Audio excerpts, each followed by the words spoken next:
Ay, ay, ay, my eyes. I really just need my transition glasses already. It's a good thing I'm picking them up right now. All right, this week's Torah portion is called Tzav. Hi, and welcome to the Late Parsha Show.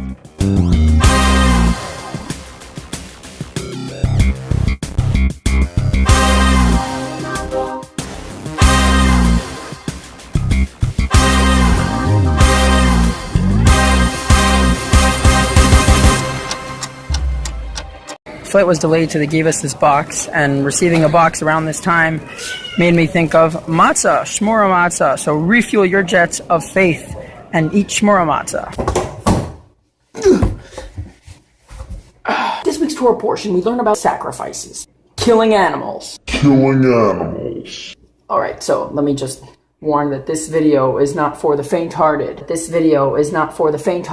If, for whatever reason, you have a pet cow or sheep or goat that you are very fond of and feel very attached to, you might just want to stop watching the video. Actually, don't, because Torah is the Torah of truth. And if sacrificing animals is one of the things that God requested we do for him, that is because it is right and is moral. Us as human beings feel that we decide what's moral and we decide what's right and wrong, when really it's God who does so. But don't kill your pet cow. That's not at all what...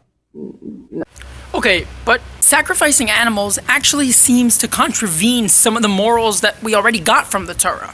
Not the least of which would be the fact that you're taking a life away from a living being. And from a cold and technical point of view, why would God want us to get rid of something of value that we own for no apparent benefit? God obviously values life, and he obviously values property, as there's actually a mitzvah to not waste anything. So how does this mitzvah of sacrificing animals fall in place?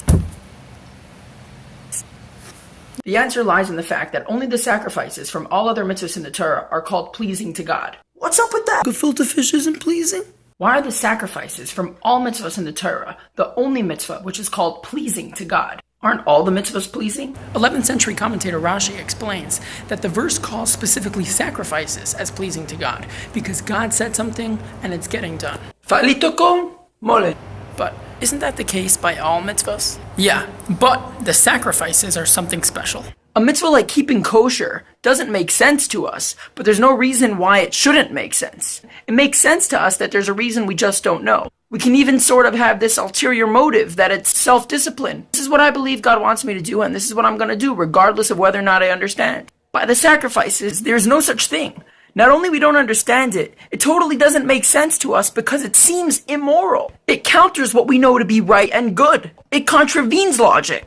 And nevertheless, it's through us lucky Jews that God's will gets implemented in the world. And may it be God's will that Moshiach, his ultimate will, come now.